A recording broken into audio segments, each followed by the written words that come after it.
गुणस्तरीयता अथवा quality education भनेर चाहे जतिसुकै अन्तर्राष्ट्रिय फोरममा हामी जाउँ, युनेस्कोले राखेको जतिसुकै चर्चा किन नगरौँ, हामीले हाम्रो कुरालाई सुधार गर्न सकेनौँ भनेदेखि कुराले मात्रै हुँदैन। र कुराले मात्रै नहुनुको निम्ति शिक्षण सिकाइ प्रक्रियामा सुधार गर्ने कुरा हाम्रो महत्त्वपूर्ण चुनौती हो। महत्त्वपूर्ण चुनौती पनि हो, आवश्यकता पनि हो।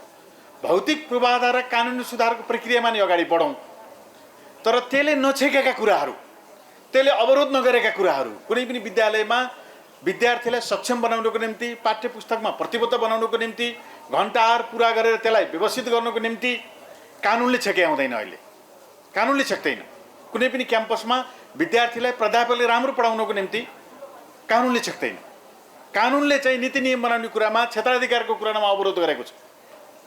स्थानीय पालिकाको अधिकार कति हो विद्यालयमा, प्रदेशको अधिकार कति हो, सङ्घको अधिकार कति हो, समन्वयले के भूमिका निर्वाह गर्ने भन्ने कुरा कानुनले अल्झाएको छ। तर शिक्षकले विद्यालयमा पढाउनको निम्ति कानुनले छेकेको छैन। प्राध्यापकले विद्यालयमा पढाउनको निम्ति कानुनले छेकेका छैन। त्यसै गरिकन प्राविधिक शिक्षामा शिक्षकले पढाउनको निम्ति कानुनले छेकेका छैन।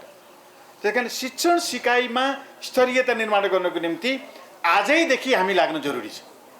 पढ्यो, घोक्यो निस्केपछि चाहिँ उत्पादित भएको जनशक्ति रोजगारमा जोडिने भएन भने कुरा मात्रै सिकेर भएन। मुख्य कुरा त बदल्ने हो, रोजगारमा जोडिने र बदल्ने हो, सिक्ने मात्रै मुख्य कुरा होइन।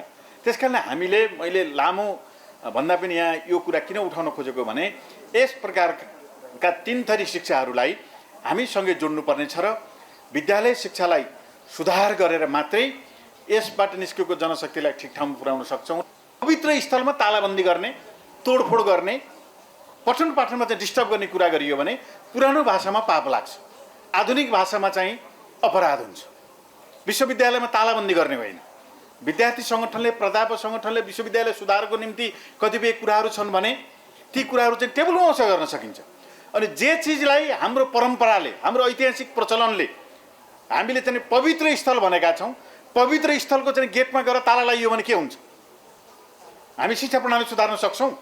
त्यसकारणले पत्रकार साथीहरू मार्फत सबैलाई हाम्रो अपिल छ, तालाबन्दी गर्ने कुराको पवित्र स्थानमा हामीले सदाको निम्ति अन्त गर्नुपर्छ, अरू विधि अप्नाऊ। र त्यसै गरिकन गुरुहरूलाई अपमान गर्ने कुरा, गुरुहरूलाई गाली गर्ने कुरा, पढाउनेलाई गाली गर्ने कुरा, अपमान गर्ने कुरा पनि कहीँ कतै पनि किमार्थ चाहिँ त्यो राम्रो कुरा होइन। गुरुहरूलाई सम्मान गर्ने।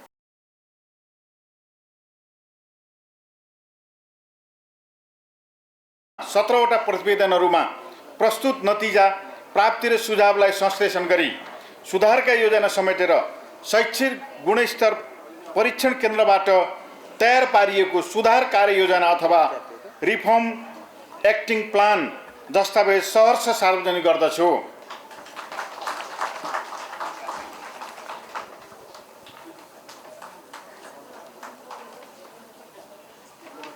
निरन्तर रूपमा सञ्चालनमा रहेको राष्ट्रिय विद्यार्थी उपलब्धि परीक्षण अथवा NASA अभ्यासलाई परिवर्तित सन्दर्भमा आधुनिकीकरण गर्ने तथा NASA नतिजालाई अन्तर्राष्ट्रिय स्तरमा तुलनायोग्य बनाउन आवश्यक पर्ने सबै प्रकारका नीतिगत प्रावधान समेटेर शैक्षिक गुणस्तर परीक्षण केन्द्रबाट तयार पारिएको नासा पोलिसी गाइडलाइन्स दस्तावेज आजैका मितिबाट सहर्ष सार्वजनिक गर्दछु।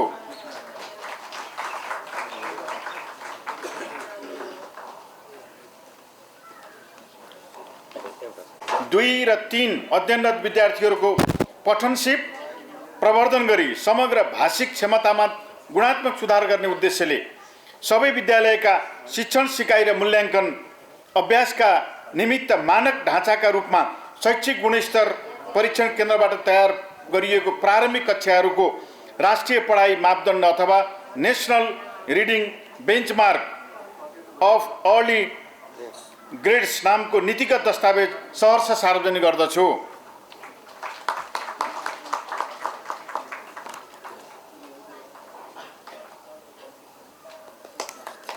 बैसठी जिल्लाका जम्मा 5098वटा सामुदायिक माध्यमिक विद्यालयको कार्य सम्पादन परीक्षण अथवा स्कुल पर्फर्मेन्स अध्ययनबाट प्रत्येक विद्यालयले हासिल गरेको प्राप्ताङ्क अथवा मेरिटका आधारमा विद्यालयको श्रेणीकरण वा र्याङ्किङ लिस्ट समेटेर शैक्षिक गुणस्तर परीक्षण केन्द्रबाट तयार पारिएको प्रतिवेदन संश्लेषण अथवा क्याप्सुल रिपोर्ट्स दस्तावेज सहर्ष सार्वजनिक गर्दछु।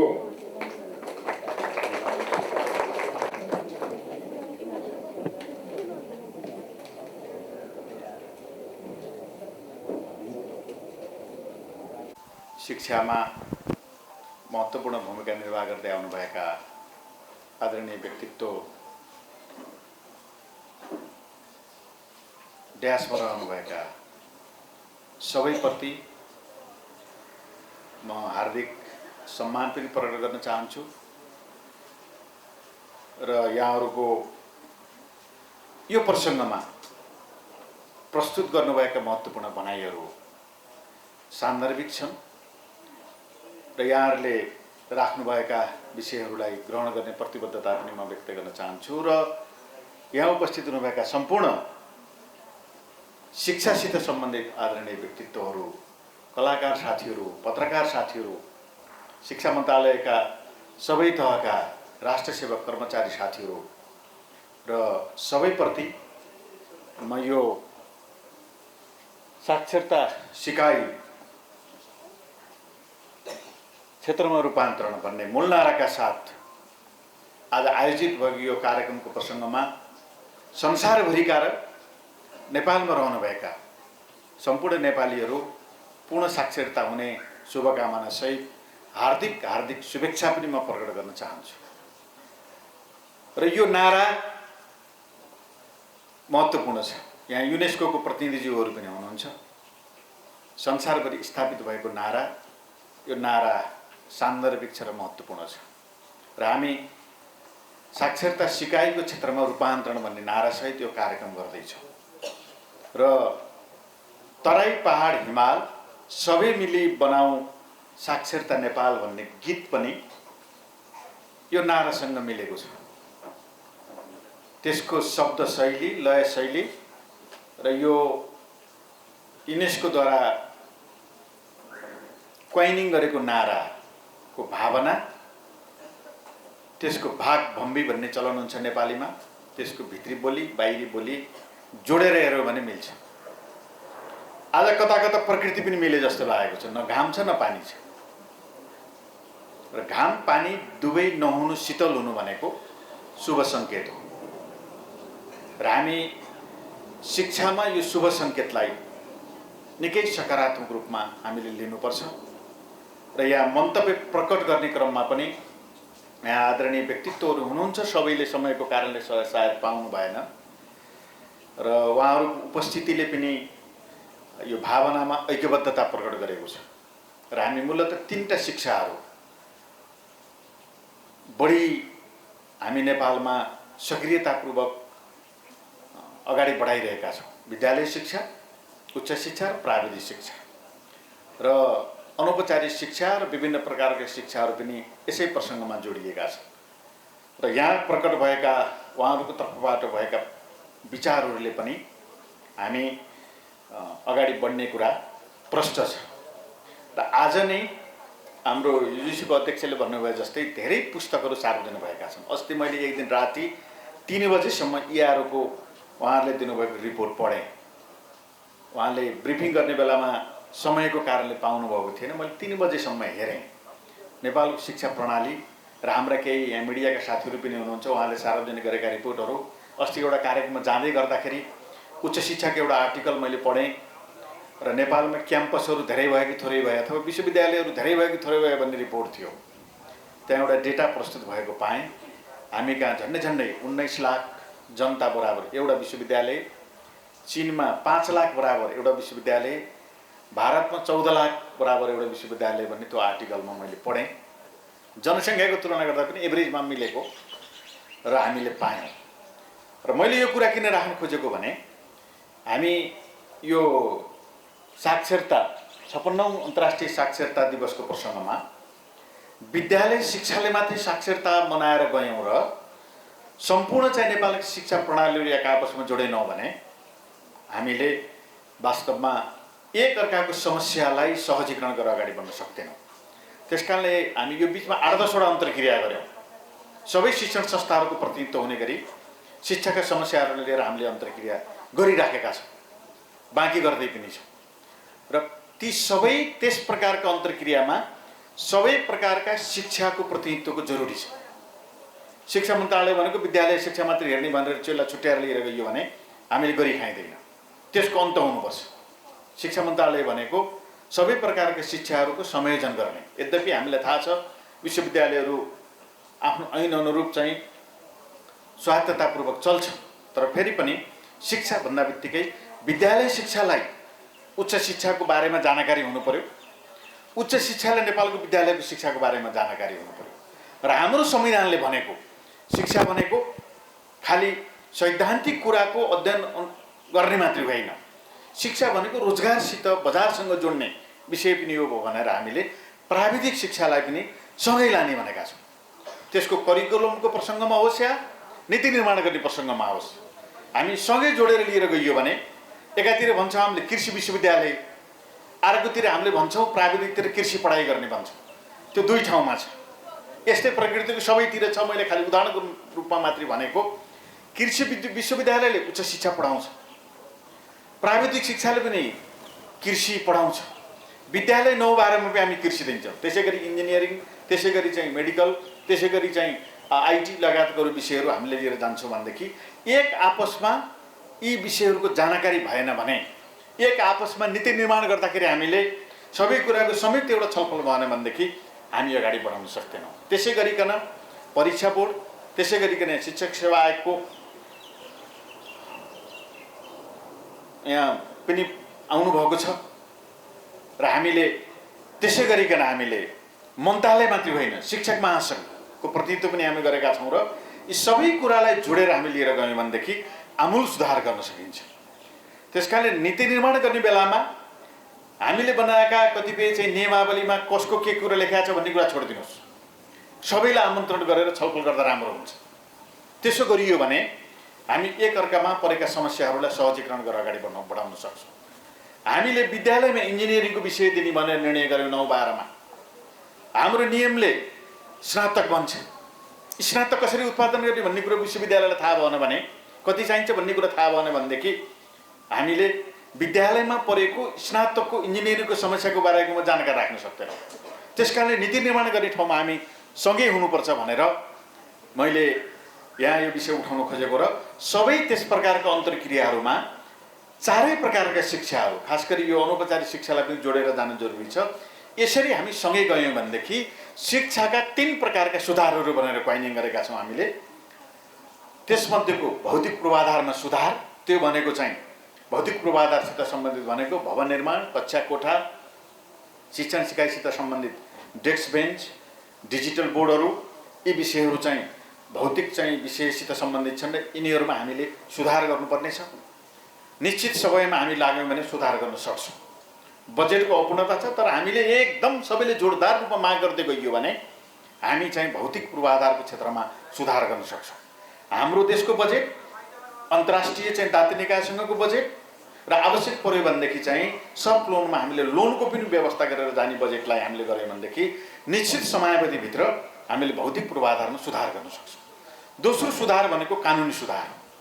कानुनी सुधार भन्दा बित्तिकै नीति नियमसित परेका कुराहरू हामीले सहजीकरण गर्दै जाने हो र त्यसको निम्ति हामीले धेरै पहिलेदेखि नै भएका मेहनतहरूलाई अझ थप मेहनत गरेर हामीले 7वटा ऐन, मन्त्रालयको तर्फबाट यहाँ आउनुभएका हाम्रो सहसचिवज्यूहरू पनि यहाँ हुनुहुन्छ, हामीले चाहिँ 6वटा ऐन र हामीले त्यसैसित सम्बन्धित प्रतिष्ठान लगायतका विषयसित सम्बन्धित अरू कतिपय कुरा र कन्सल्टेन्सीसित सम्बन्धित कुरा पनि हामीले अगाडि बढाएका छौँ।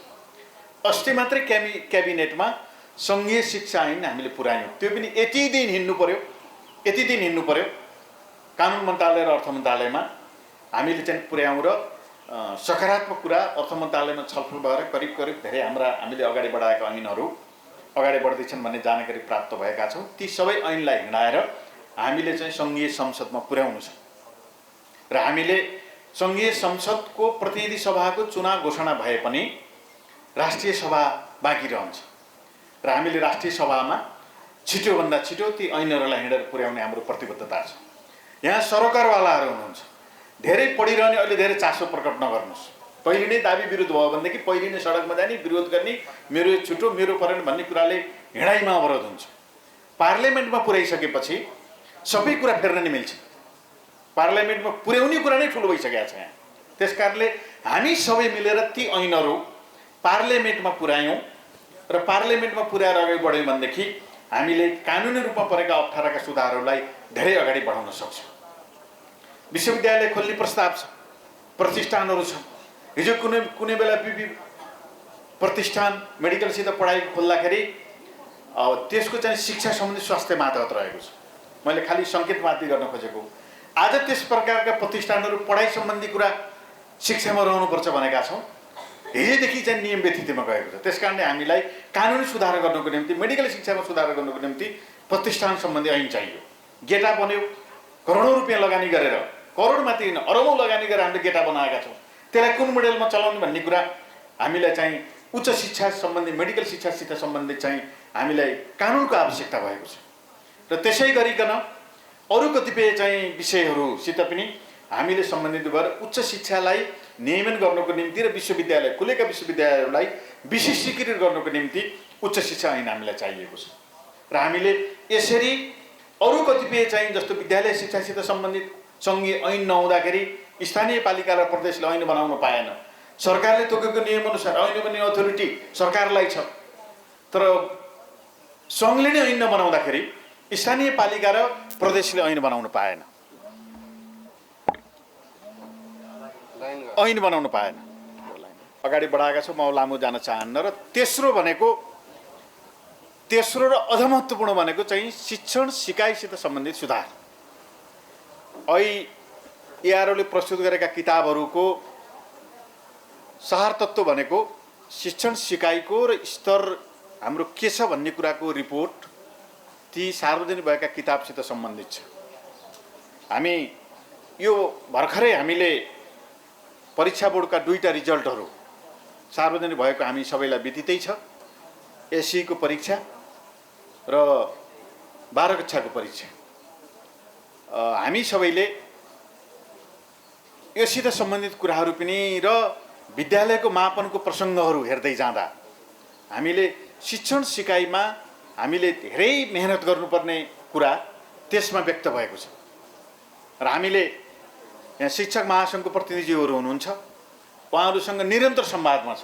हरेक नीति निर्माण गर्ने ठाउँमा, चाहे मन्त्रालयमा होस्, चाहे चाहिँ शिक्षा मन्त्रालयसित सम्बन्धित अरू ठाउँमा होस्, उहाँहरूका प्रतिनिधिहरूसित निरन्तर संवादमा रहनुहोस् भनेका छौँ। चाहे शिक्षक सेवा आयोगले शिक्षकहरूको परीक्षा लिने प्रसङ्गमा नीति निर्माण गर्दाखेरि होस्, हामी सँगै रहने भनेका छौँ। यो किन भनेका छौँ भने रिपोर्ट चाहिँ थाहा पाउने भनेको प्राध्यापकहरूले र शिक्षकहरूले। यहाँ उच्च शिक्षा पनि भएको हुँदाखेरि मैले यहाँलाई जानकारी गराउन खोजेँ। शिक्षण सिकाइको स्तर कति छ भन्ने कुरा शिक्षक महासङ्घ र प्राध्यापक सङ्घलाई जानकारी भएन भने, जतिसुकै पढाए पनि पढाएको चाहिँ विद्यार्थी सक्षम भएन भनेदेखि त हामीले गरेको मेहनतले सार्थकता प्राप्त गर्न सक्दैन। त्यसकारणले मैले यो प्रसङ्ग किन राख्न खोजेको भनेदेखि गुणस्तरीयता अथवा क्वालिटी एजुकेसन भनेर चाहे जतिसुकै अन्तर्राष्ट्रिय फोरममा हामी जाउँ, युनेस्कोले राखेको जतिसुकै चर्चा किन नगरौँ, हामीले हाम्रो कुरालाई सुधार गर्न सकेनौँ भनेदेखि कुराले मात्रै हुँदैन। र कुराले मात्रै नहुनुको निम्ति शिक्षण सिकाइ प्रक्रियामा सुधार गर्ने कुरा हाम्रो महत्त्वपूर्ण चुनौती हो। महत्त्वपूर्ण चुनौती पनि हो, आवश्यकता पनि हो। भौतिक पूर्वाधार र कानुनी सुधारको प्रक्रियामा नै अगाडि बढौँ, तर त्यसले नछेकेका कुराहरू, त्यसले अवरोध नगरेका कुराहरू, कुनै पनि विद्यालयमा विद्यार्थीलाई सक्षम बनाउनको निम्ति, पाठ्य पुस्तकमा प्रतिबद्ध बनाउनको निम्ति, घण्टाहार पुरा गरेर त्यसलाई व्यवस्थित गर्नको निम्ति कानुनले छेक्याउँदैन। अहिले कानुनले छेक्दैन। कुनै पनि क्याम्पसमा विद्यार्थीलाई प्राध्यापकले राम्रो पढाउनको निम्ति कानुनले छेक्दैन। कानुनले चाहिँ नीति नियम बनाउने कुरामा, क्षेत्राधिकारको कुरामा अवरोध गरेको छ। स्थानीय पालिकाको अधिकार कति हो विद्यालयमा, प्रदेशको अधिकार कति हो, सङ्घको अधिकार कति हो, समन्वयले के भूमिका निर्वाह गर्ने भन्ने कुरा कानुनले अल्झाएको छ। तर शिक्षकले विद्यालयमा पढाउनको निम्ति कानुनले छेकेको छैन। प्राध्यापकले विद्यालयमा पढाउनको निम्ति कानुनले छेकेका छैन। त्यसै गरिकन प्राविधिक शिक्षामा शिक्षकले पढाउनको निम्ति कानुनले छेकेका छैन। त्यस कारण शिक्षण सिकाइमा स्तरीयता निर्माण गर्नको निम्ति आजैदेखि हामी लाग्न जरुरी छ। अरूलाई तेर्साउन मिल्दैन यो कुरा। हामी चाहे शिक्षक सङ्गठनको नाममा धेरै हामीले सङ्गठन खोलौँ या प्राध्यापक सङ्गठनको नाममा खोलौँ, विद्यार्थीलाई पनि हामी त्यति दोष दिनु हुँदैन। विद्यार्थीलाई हामीले अपिल गरेर पढाउनको निम्ति सूचना दिएर भर्ना भएका विद्यार्थीहरू हुन्। अभिभावकले ल्याएर विश्वास गरेर हाम्रो शिक्षण संस्थामा भर्ना गर्नुभएको हुन्छ र उनीहरूलाई सक्षम बनाएर निकाल्ने भनेको प्राध्यापक र शिक्षकहरूले हो। र प्राध्यापक र शिक्षकहरूको भूमिका महत्त्वपूर्ण रूपमा शिक्षण सिकाइको गुणस्तरसित अभिन्न रूपमा जोडिएको हुन्छ। र मैले यहाँलाई धेरै कुरा राख्नुभन्दा पनि त्यसमा चाहिँ हामी इच्छाशक्ति, हाम्रो सक्रियता, हाम्रो चाहिँ खास गरी दृढता र कर्तव्यबोध, यी कुराहरूमा हामी प्रतिबद्ध भयौँ भने हामी अगाडि बढ्न सक्छौँ। र हामी त्यसरी अगाडि बढ्दै जाँदा मन, वचन र कर्ममा दृढता, जो जान्छौँ त्यहीँबाट गर्ने, जो जान्छौँ त्यहीँबाट, यहाँ यो मिलेन, यहाँ त्यो मिलेन, यो कारणले भएन भनेर दोष दियौँ भने हामी गरी खाइने। जो जान्छौँ त्यहीँबाट, मन्त्रालयका ब्युरोक्रासीमा रहनुभएका साथीहरूले मन्त्रालयबाट, विद्यालयमा रहनुका हेड सरले हेड सरको ठाउँबाट, विशेष शिक्षाले विशेष शिक्षकको ठाउँबाट, सबैले चाहिँ जो जान्छौँ शिक्षण संस्था त्यहीँबाट हामी उभिएर मन, वचन र कर्मका साथ हाम्रा शिक्षण संस्थाहरू हामी सुधार्छौँ, हामी अगाडि बढाउँछौँ भन्ने कुराको प्रतिबद्धता भयो भने सुधार्न सकिन्छ। त्यसले मात्रै हामीले क्वालिटी एजुकेसन प्राप्त गर्न सकिन्छ। यो 14 जिल्लामा भूकम्पबाट प्रभावित भएका 14 जिल्लाका भवन हेर्नुभयो तपाईँहरू जहाजबाट हेर्दा भने दरबार जत्रा छ। यहाँ काठमाडौँ महानगरपालिकाको समन्वय इकाइको प्रमुख पनि हुनुहुन्छ, नन्दलालजी हुनुहुन्छ होला यहाँ, सायद अहिले सम्मानित हुनुभएको थियो, यहाँ हुनुहुन्छ। महानगरपालिका त सबै विद्यालय बने नि, हाई स्कुल त राम्रो बिल्डिङ छ होला, त्यहाँभित्र चाहिँ डिजिटल बोर्ड पुर्याउने, कम्प्युटर पुर्याउने कुराहरू कमी होला, तर त्यहाँ अब आवश्यकता भनेको शिक्षण सिकाइलाई गुणस्तरीय बनाउने कुरा महत्त्वपूर्ण हो।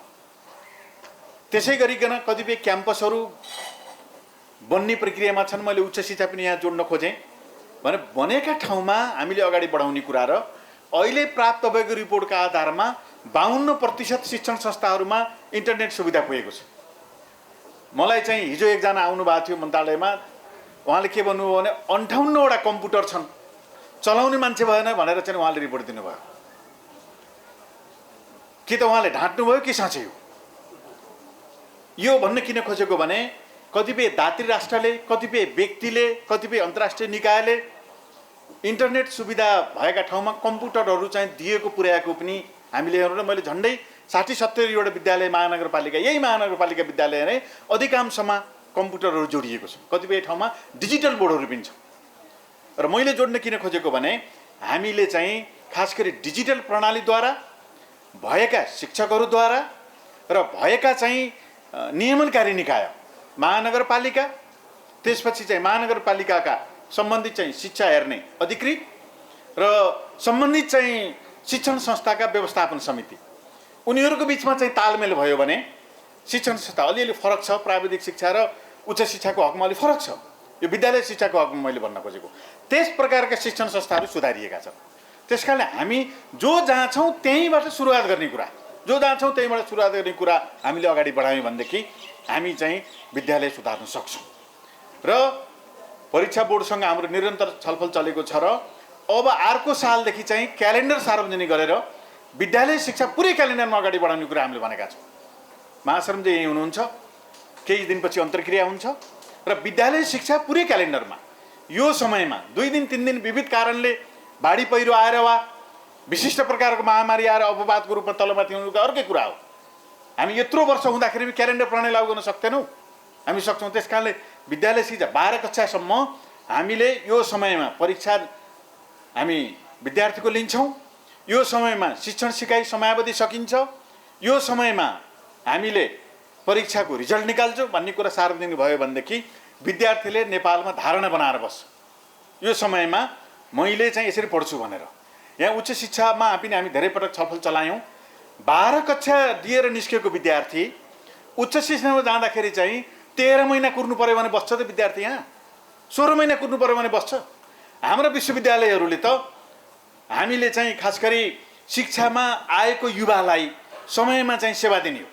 समयमा सेवा दिनुको निम्ति 12 कक्षाबाट आएको विद्यार्थीलाई, पास भएको विद्यार्थीलाई तुरुन्तै उच्च शिक्षामा जाने प्रक्रिया अगाडि बढेर विश्वविद्यालयहरूले पनि आफ्ना कतिपय ऐनहरूमा आफ्ना कतिपय सिनेट चाहिँ क्रियाकलापमा अगाडि बढाएर त्यहाँबाट आएको चाहिँ विद्यार्थीलाई क्यालेन्डर प्रणालीमा चाहिँ अगाडि बढाउने कुरा जरुरी छ र हामीले त्यो भनेका छौँ। अस्ति मात्रै हामीले अन्तर्क्रिया गऱ्यौँ र हामीले भन्यौँ र यहाँ युजिसीको आदरणीय अध्यक्ष हुनुहुन्छ, सबैलाई तत्काल भन्नुहोस्।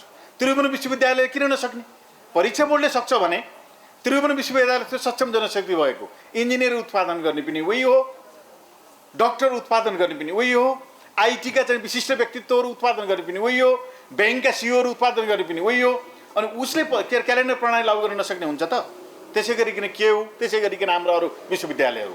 त्यस कारणले हामीले अलिकति जोड गर्न खोजेको कुरा के हो भनेदेखि हामी चाहिँ सम्पूर्ण शिक्षा प्रणालीलाई रुटिनमा लिएर जाने र यसरी चाहिँ अगाडि बढ्यौँ भनेदेखि हामी अगाडि बढ्न सकिन्छ र जुन विषयमा नेपालमा पढाइ भएको छ ती विषयहरूलाई राम्रोसँग पढाइ गर्ने, जुन विषय अब आवश्यक छ, आवश्यक भएका विषयहरू पनि हामीले अन्तर्राष्ट्रिय युनिभर्सिटीहरूसित हामीले सम्बन्ध कायम गरेर ल्याइयो भनेदेखि हामीले हाम्रो देशको चाहिँ शिक्षा प्रणालीलाई सुधार गर्न सक्छौँ। त्यसै गरिकन प्राविधिक शिक्षामा हामीले 9-12मा पनि प्राविधिक विषयहरूलाई अगाडि बढाउने भनेर गत सालदेखि हामीले एउटा नारा अगाडि बढाएको छौँ।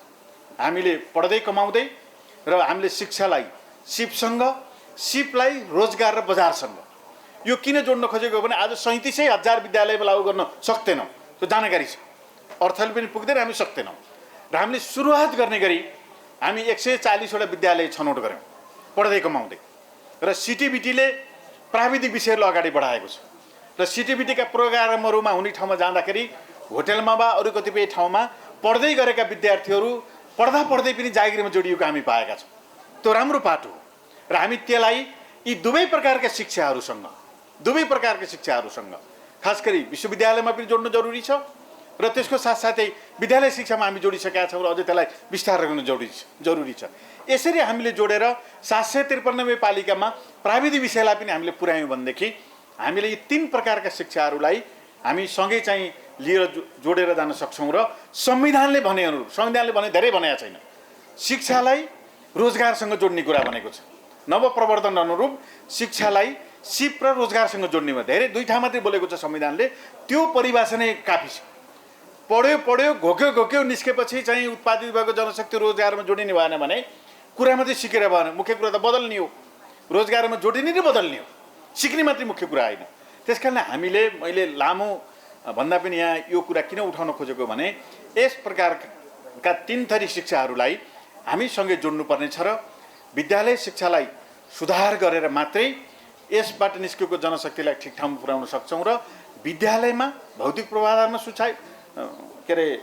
सुधार, कानुनी सुधार र दरबन्दीमा सुधार। शिक्षा सेवा आयोगले परीक्षा उहाँहरूको चाहिँ कतिपय अप्ठ्यारो पऱ्यो भने अझै चाहिँ भन्नु होला, हामी नियमावली कानुन परिवर्तन गर्ने कुरा गर्न तयार छौँ र प्रतिस्पर्धा गरेर फर्स्ट डिभिजन ल्याएको विद्यार्थी शिक्षा सेवा आयोगमा आउने हुनु पर्यो। अब फर्स्ट डिभिजनमा ल्याएको विद्यार्थी र बाहिर पनि चाहिँ शिक्षा महासङ्घका प्रतिनिधिहरू हुनुहुन्छ, शिक्षकलाई विभिन्न चाहिँ कतिपय पक्षहरूले आलोचना गर्ने, गाली गर्ने होइन। शिक्षक भनेका गुरुहरू हुन्। हाम्रो पुरानो प्रचलन अनुसार शिक्षण संस्था भनेको चाहिँ पवित्र स्थलहरू हुन्। पवित्र स्थलमा तालाबन्दी गर्ने, यहाँ पत्रकार साथीहरू मार्फत म भन्न चाहन्छु, पवित्र स्थलमा तालाबन्दी गर्ने, तोडफोड गर्ने, पठन पाठनमा चाहिँ डिस्टर्ब गर्ने कुरा गरियो भने पुरानो भाषामा पाप लाग्छ, आधुनिक भाषामा चाहिँ अपराध हुन्छ। विश्वविद्यालयमा तालाबन्दी गर्ने होइन। विद्यार्थी सङ्गठनले, प्राध्यापक सङ्गठनले विश्वविद्यालय सुधारको निम्ति कतिपय कुराहरू छन् भने ती कुराहरू चाहिँ टेबलमा बसेर गर्न सकिन्छ। अनि जे चिजलाई हाम्रो परम्पराले, हाम्रो ऐतिहासिक प्रचलनले हामीले चाहिँ पवित्र स्थल भनेका छौँ, पवित्र स्थलको चाहिँ गेटमा गएर ताला लगाइयो भने के हुन्छ? हामी शिक्षा प्रणाली सुधार्न सक्छौँ। त्यसकारणले पत्रकार साथीहरू मार्फत सबैलाई हाम्रो अपिल छ, तालाबन्दी गर्ने कुराको पवित्र स्थानमा हामीले सदाको निम्ति अन्त गर्नुपर्छ, अरू विधि अपनाऊ। र त्यसै गरिकन गुरुहरूलाई अपमान गर्ने कुरा, गुरुहरूलाई गाली गर्ने कुरा, पढाउनेलाई गाली गर्ने कुरा, अपमान गर्ने कुरा पनि कहीँ कतै पनि किमार्थ चाहिँ त्यो राम्रो कुरा होइन। गुरुहरूलाई सम्मान गर्ने र गुरुहरूको चाहिँ ट्रेनिङ तालिमको अवसर पुगेन भने तालिम दिने हो। नयाँ चाहिँ कम्प्युटर आयो, नयाँ प्रविधि आयो भनेदेखि हाम्रो हिजोका शिक्षक साथीहरूले, प्राध्यापक साथीहरूले पढाउनुको निम्ति आवश्यक चाहिँ केही कुरा भएन भनेदेखि चाहिँ ट्रेनिङ दिने हो, सम्मान गरेर ट्रेनिङ दिने हो। यसरी हामीले गइयो भनेदेखि हामीले पवित्र स्थानलाई सुधार्न सक्छौँ। त्यसकारणले आजको यो साक्षरता दिवसको सन्दर्भमा हामीले 3 प्रकारका हामीले कतिपय चाहिँ योलाई एकअर्कामा जोडेर हामी जो जहाँ छौँ त्यहीबाट सुधार्ने अभियानमा लाग्नको निम्ति म विशेष अनुरोध गर्न चाहन्छु। अहिले सपना भुलले केही भावना राखेर जानुभयो। मलाई स्मरण भयो, म फर्पिङको एउटा स्कुलमा गएँ। 78 वर्षको आमाले, 78 वर्ष भनेको 2 वर्ष प्लस हुँदा 80 वर्ष पुग्ने हो। 78 वर्षको आमाले खुला विद्यालयबाट एसई पास भएको मैले धेरै ठाउँ पनि भनेको छु। त्यो भनेको इच्छा शक्ति हो। उमेरले छेक्दैन पढ्नको निम्ति। उमेरले हामीलाई कहीँ कतै पनि बाधा व्यवधान गर्दैन भन्ने कुराको प्रकट हो। यहाँ सपना भुलले आएर यहाँ आइराख्नुभयो भने यस प्रकारले विभिन्न प्रकारका प्रकृतिले वा विभिन्न प्रकारले स्वास्थ्यका विविध कारणले फरक क्षमतामा प्रकट भएका व्यक्तित्वहरूलाई पनि र सम्पूर्ण नागरिकलाई हामीले चाहिँ विभिन्न प्रकारका अरू अनौपचारिक शिक्षा प्रणालीद्वारा र अरू हामीले चाहिँ साक्षरता बनाउने प्रक्रियाद्वारा जोडियो भने अहिले हाम्रो माननीय राज्यमन्त्रीजीले पनि भन्नुभयो, जुन ठाउँमा साक्षरता घोषणा हुन बाँकी छ मन्त्रालयलाई विशेष अनुरोध छ त्यहाँ आवश्यक प्रक्रिया पुर्याएर त्यहाँ झन् बढी सक्रिय भएर सबभन्दा बढी पछाडि परेको कर्णाली, सबभन्दा बढी चाहिँ साक्षरतामा पछाडि परेको चाहिँ मधेस, सबभन्दा बढी सम्भावना भएको मधेस, जनसङ्ख्या पनि राम्रो, सुविधा पनि भएको, सिमानासँग पनि जोडिएको। अब हाम्रो एआरओको र अरू कतिपय रिपोर्ट गर्दाखेरि साक्षरता घोषणा हुनु त्यहीँ बाँकी छ भने सबभन्दा बढी हामी त्यहाँ सक्रिय हौँ। सबभन्दा बढी सक्रिय भएर हामी बाँकी रहेका जिल्लाहरूलाई पनि साक्षरता घोषणा गर्दै गएर हामीले यो साक्षरताको प्रतिशतलाई पनि अगाडि बढाउने कुरा आजको यो दिनमा मन्त्रालयको तर्फबाट विशेष अपिल पनि म गर्न चाहन्छु। र हामी सबै सक्रिय भएर सबै नागरिकलाई संविधानले भने अनुरूप सबै नागरिक चाहिँ शिक्षामा समान अवसर र सबै नागरिक चाहिँ साक्षरता हुने संविधानको स्पिरिट हो। त्यो स्पिरिट अनुसार चाहिँ हामी अगाडि बढ्नुको निम्ति हामी चाहिँ खास गरी शिक्षा मन्त्रालय, शिक्षक महासङ्घ, प्राध्यापन, उच्च शिक्षा, प्राविधिक शिक्षा, शिक्षक सेवा आयोग, परीक्षा बोर्ड लगायतका सबै ठाउँका हामी सम्पूर्ण व्यक्तित्वहरूले हामीले चाहिँ खास गरी 10 to 10 to 5 काम गरेर पुग्दैन। यो चाहिँ सेवा हो। 10 to 5 काम गर्ने औपचारिक समय हो। हाम्रो ड्युटी भनेको सेवा हो। सेवा भनेको हामी जतिखेर पनि सोध्नुपर्छ। शिक्षालाई सुधार नगरी पनि केही पनि हुँदैन। शिक्षा सुधार भएन भने देशले केही पनि प्रगति गर्न सक्दैन। त्यसकारणले शिक्षालाई सुधार गर्नको निम्ति हामी जो जहाँ छौँ त्यहाँबाट हामीले चाहिँ 10-5 को तरिकाले होइन, 24 घण्टा सोच्ने, 24 घण्टा राम्रो काम गर्ने, 24 घण्टा चाहिँ शिक्षालाई सुधार गर्ने अभियानको रूपमा अगाडि बढ्यौँ भनेदेखि हाम्रो देशको शिक्षालाई सुधार्न सक्छौँ। अस्तिको डेटा तपाईँहरूले हेर्नुभयो, हाम्रा विद्यार्थीहरू यो वर्ष मात्रै 67 अरब डलर साटेर विदेश जानुभयो। त्यो भनेको चाहिँ औपचारिक रूपमा डलर साटेर लिएको रिपोर्ट मात्रै हो। अरू त कति जानुभयो हिसाब छ नि त्यसको। त्यसले पनि के सङ्केत गर्छ भनेदेखि हाम्रा शिक्षण संस्थालाई हामीले आमूल रूपमा सुधार गर्नुपर्छ भन्ने कुराको सङ्केत गर्छ। हो, कतिपय यहाँबाट बाहिर जाने विद्यार्थीहरू सबै पठन पाठनको निम्ति जानुभएको होइन, तर फेरि पनि हाम्रा शिक्षण संस्थाहरू राम्रा नहुँदासम्म यो क्रम जारी रहन्छ। र राम्रा शिक्षण संस्थामा पढ्नको निम्ति टप 10 विश्वविद्यालयमा पढ्नको निम्ति, त्यस्तै प्रकारका राम्रा अन्तर्राष्ट्रिय स्कुलहरूमा पढ्नको निम्ति, अन्तर्राष्ट्रिय त्यस प्रकारका प्राविधिक शिक्षामा पढ्नको निम्ति हाम्रो कोही नागरिक जानुहुन्छ भने प्रोत्साहन गर्नुपर्छ। तर हामी कहीँ नै हुने पढाइ हामी कहाँ नपढेर अन्त चाहिँ पैसा लिएर जाने कुरा हाम्रो निम्ति दुःखद कुरा हो। त्यस कारणले त्यो रेकर्डले हामी सबै स्टेक होल्डरहरूलाई जिस्काएको छ। त्यो एउटा ऐना हो। हामीले सबै त्यसलाई हेर्नुपर्छ। हामीले कि त हाम्रा युवाहरूलाई हामीले कन्भिन्स गर्न सकेका छैनौँ, कि हाम्रा शिक्षण संस्थाहरूको मार्केटिङ गर्न सकेका छैनौँ, कि हामी कमजोर छौँ त्यस कारणले हामी आकर्षित हुन सकेका छैनौँ। र हामी आकर्षित गरेर हामीले हाम्रा नागरिकहरूलाई निश्चित तहसम्म चाहिँ हामीले पठन पाठनको निम्ति सहज वातावरण बनाउने जिम्मा हाम्रो काँधमा छ। आज यो 56 अन्तर्राष्ट्रिय साक्षरता दिवसको यो सन्दर्भमा हामी सबैले एउटा सङ्कल्प गरौँ, सुधार्न सकिन्छ। 3 वर्षभित्रमा भौतिक पूर्वाधारमा सुधार भनिएको छ, सकिन्छ। 5 वर्षभित्रमा, मोटामोटी 5 वर्षभित्रमा हामी मान्छे आउनु जाने हौँला। तर मन्त्रालयले चाहिँ जो जहाँ छौँ त्यहीँबाट हामीले लक्ष्य बनाऊ। व्यक्तिको कुरा होइन, व्यक्ति त आउनु जाने हुन्छ, तर हामीले त्यो एउटा दृढता व्यक्त गरेर हामीले आएपछि औपचारिक बन्ने होइन, हामी दृढतापूर्वक लाग्यौँ भने 5 वर्षमा हामीले हाम्रो देशको शिक्षा प्रणालीलाई स्तरीय बनाउन सक्छौँ। त्यस रूपमा हामी चाहिँ अगाडि बढौँ। र आज मैले लामो कुरा राख्नुभन्दा पनि यो साक्षरता दिवसको सन्दर्भमा यहाँ सम्मानित हुनुहुने सम्पूर्ण आदरणीय व्यक्तित्वहरूलाई फेरि पनि हार्दिक सम्मान प्रकट गर्दै हामीले छुटेको शिक्षा दिवसलाई पनि हामी त्यो स्थगन गरेको होइन। हामीले कुन डेटलाई चाहिँ मान्ने भन्ने कुरामा अलिअलि चाहिँ छलफल गर्न बाँकी रहेको हुँदाखेरि यो साल चाहिँ नभएको हो र हामी त्यसलाई पनि निरन्तरता दिनेछौँ र हामी सबैले परिपक्व भएर राम्रोसँग हामीले काम गऱ्यौँ भनेदेखि नेपालको चाहिँ समग्र शिक्षा प्रणालीलाई हामी सुधार्न सक्छौँ। यही एउटा सङ्कल्प गरौँ र फेरि पनि 56औं अन्तर्राष्ट्रिय साक्षरता दिवस फेरि पनि शानदार रूपमा सम्पन्न होस् र यो ER को रिपोर्ट र अरू सबै चाहिँ रिपोर्टहरू आज प्रस्तुत भएका यी चाहिँ सबैहरू सबैले पढौँ। सबैले पढ्दा राम्रो हुन्छ। हामी कहाँ छौँ भन्ने कुरा सबैले अध्ययन गर्दा राम्रो हुन्छ र कहाँ सुधार्न सक्छौँ भन्ने कुरा आफ्नो ऐना आफैले हेरियो भने कहाँनिर चाहिँ त्रुटि छ भन्ने कुरा हामीले देख्न सक्छौँ। त्यसकारणले चाहिँ कहाँनिर त्रुटि छ त्यहाँ सच्याउने सङ्कल्प गऱ्यो भनेदेखि हामी सुधार गर्न सकिन्छ। यही अपिल यहाँहरूलाई गर्दै फेरि पनि नेपालका सम्पूर्ण नागरिकहरू साक्षर हुन्, संविधानले दिएको स्पिरिटलाई भावनालाई हामी सबैले कदर गरौँ भन्ने कुरा सहित मेरा सम्पूर्ण भनाइहरू अन्त गर्न चाहन्छु। धन्यवाद, नमस्कार।